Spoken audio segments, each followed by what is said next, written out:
अऊज़ु बिल्लाहि मिनश्शैतानिर्रजीम बिस्मिल्लाहिर्रहमानिर्रहीम अल्हम्दु लिअहलिही वस्सलातु वस्सलामु अला अहलिहा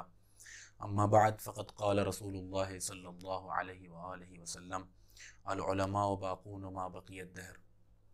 सामाईन किराम, नाज़रीन मुहतरम, जिस तरीक़े से दीन इस्लाम को पहुँचाने में अंबिया किराम ने अनथक कोशिशें की और बेपनाह कुर्बानियाँ पेश की, और ख़ुसूसन आखिरी नबी सल्लल्लाहु अलैहि वसल्लम ने और नबी अकरम के बाद दीन की हिफाजत करने में अइम्मा मासूमीन अलैहिमुस्सलाम ने यके बाद दीगरें शहादत पेश की। उसी तरीक़े से एक सिन्फ़ है सिन्फ़ उलमा की कि जिन्होंने बाद अइम्मा मासूमीन अलैहिमुस्सलाम हम तक दीन को पहुँचाने में बहुत जाफ़शानियाँ और बहुत कुर्बानियाँ पेश की हैं। अइम्मा अहले बैत अलैहिमुस्सलाम ने दीन को महफूज कर दिया, लेकिन उसके बाद जो हम जैसे कज फ़िक्रों और नादान अक्ल रखने वालों के लिए जो दीन की मुअर्रफ़ी और अइम्मा मासूमीन अलैहिमुस्सलाम की मारिफत, परवरदिगार की मारिफत, कुरान मजीद की तफसीरें या अइम्मा मासूमीन अलैहिमुस्सलाम के अक़वाल की शरहें जो पेश की वो उलमाए किराम ने, या ख़ुद सीरत मासूमीन अलैहिमुस्सलाम जो पेश की या जो हम तक पहुँची, वो इन्हीं उलमाए किराम और उलमाए हक़्क़ा की काविशें हैं। लिहाजा इसीलिए ज़रूरी है कि जब हम परवरदिगार का ज़िक्र करते हैं, जहाँ हम अइम्मा मासूमीन अलैहिमुस्सलाम का ज़िक्र करते हैं, जहाँ हम अंबिया किराम का ज़िक्र करते हैं, हम पर ज़रूरी है कि हम इन उलमा की काविशों को भी याद रखें और इन उलमा का ज़िक्र भी करते रहें और कम से कम इन उलमा की सीरत से भी आगाह रहें। लिहाजा आज चूँकि 5 ज़िलक़ादा यौम वफ़ात आयतुल्लाहुल उज़्मा सैयद इब्न ताऊस है, उनकी सवाने उम्री मुख्तसरन आपके सामने पेश करने के लिए हाजिर हुआ हूँ। ज़ाहिर सी बात है उनकी पूरी ज़िंदगी और उनकी ज़िंदगी का हर गोशा आपके सामने पेश नहीं कर सकते, लेकिन फिर भी जो ज़ाहिरी चीज़ें हैं, अबरज़ चीज़ें, वो आपके सामने पेश करेंगे। सबसे पहली चीज़ कि आपकी विलादत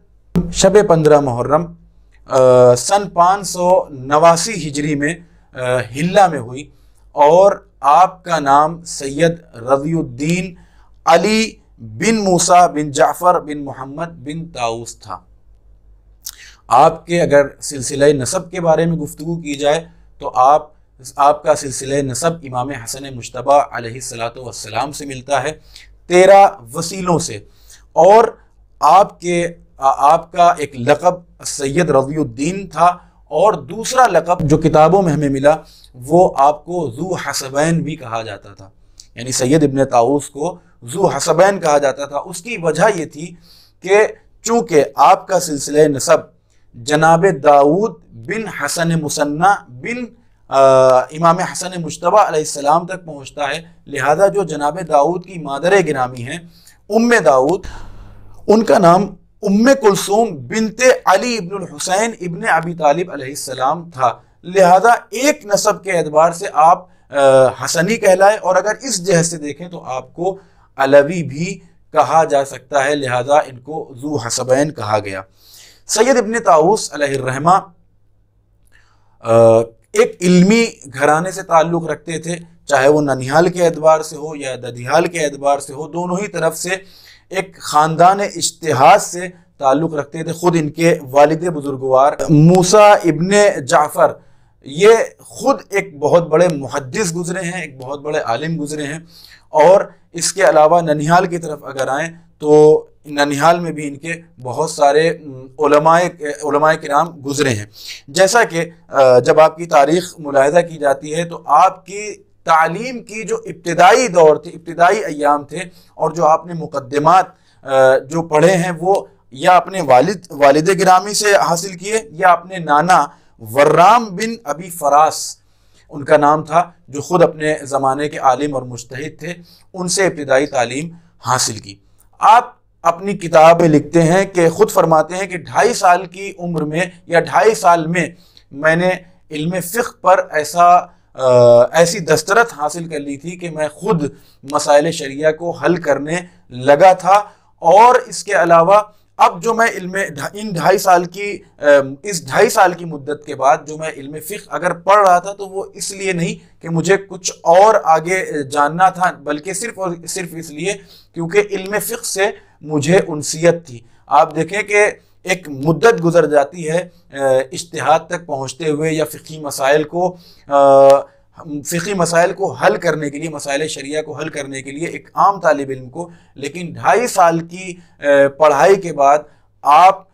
इस काबिल हो गए थे कि आप मसाइल शरिया को खुद हल कर सकें। इसके अलावा बहुत सारे अकाबिर उलमा और उस्ताद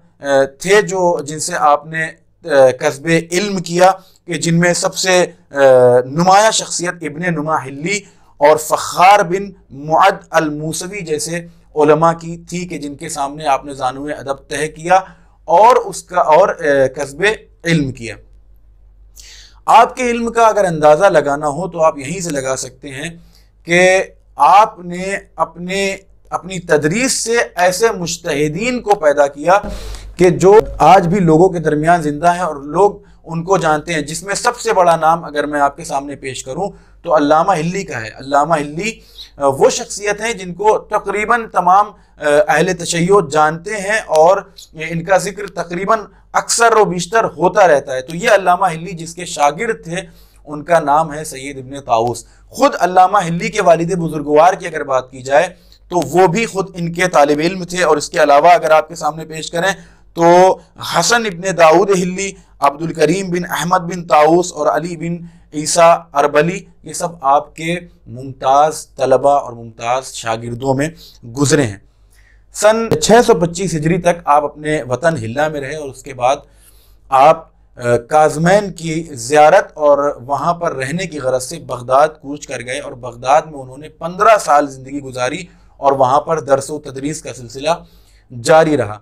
और फिर 15 साल रहने के बाद जब वहाँ पर अब्बासी खुलफा ने जुल्म तशद्दुद किया और आप पर ज़िंदगी तंग कर दी तो आप फिर अपने वतन हिल्ला वापस आ गए। और फिर तारीख़ कहती है कि आप वहाँ से 3 साल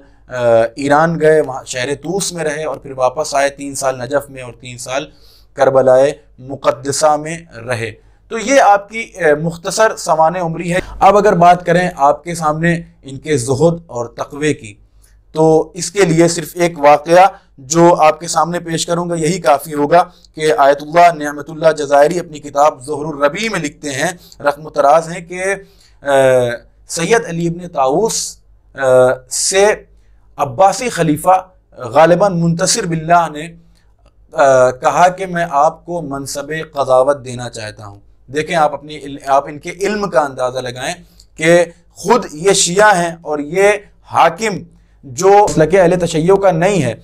उसके बावजूद इनके इल्म और इनकी जलालत से इतना मरऊब था कि इसने आपको मनसब क़ज़ावत पर फायज़ करने का इरादा किया। लेकिन जब उसने इनसे कहा कि मैं आपको मनसब क़ज़ावत पर फायज़ करना चाहता हूँ तो उन्होंने एक बेहतरीन जवाब दिया। वो जवाब आपके सामने पेश कर रहा हूँ। वो फरमाते हैं कि मैंने उससे कहा, यानी अब खुद सैयद इब्ने ताऊस कह रहे हैं कि मैंने उससे कहा कि मेरे पास अक्ल और मेरी नफ्स दोनों हाजिर हुए और हाजिर होने के बाद मुझसे ये चाहा कि मैं उनके सामने फैसला करूं। अक्ल ये कहती थी कि मैं तुम्हें जन्नत और नेमात जन्नत की तरफ ले जाऊंगी और हवा और नफ्स ये कहता था कि मैं तुम्हें दुनिया की लज्जतों से मुतलज़्ज़ज़ कराऊंगा। अब ये झगड़ा नफ्स और अक्ल के दरमियान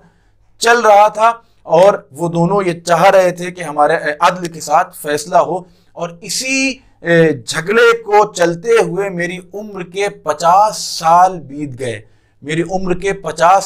गए और मैं उन दोनों के दरमियान मुहाकिमा न कर पाया। अब वो उस हाकिम से कहते हैं कि वो शख्स कि जो किसी एक कज़िये में अपने अक्ल और नफ्स के दरमियान के इस तनाज़ो को न हल कर सकता हो, वो मुख्तलिफ क़ज़ाया को कैसे हल कर सकता है। लिहाजा तुम किसी ऐसे शख्स को चुनो कि जिसकी अक्ल उसके नफ्स से मुत्तफ़िक़ हो। ये है हमारे उलमाए किराम, ये है सैयद इब्ने ताऊस अलैहिर्रहमा। जब दुनिया का कोई मनसब हमारे सामने आता है तो इंसान की तबीयत में शामिल है कि इंसान खुश भी होता है और उसके साथ साथ उस मनसब को अपनाने की कोशिश भी करता है। बल्कि मनसबों को अपनाने के लिए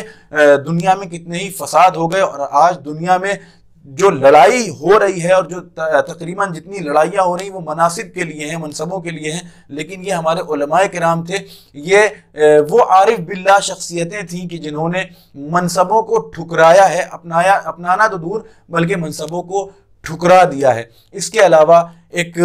बुजुर्ग आलिम दीन हमारे गुजरे हैं, शेख अहमद एहसाई, कि जिन्होंने ज़ियारत जामे कबीरा की शरह की। उन्होंने आपकी मंजिलत को उजागर करते हुए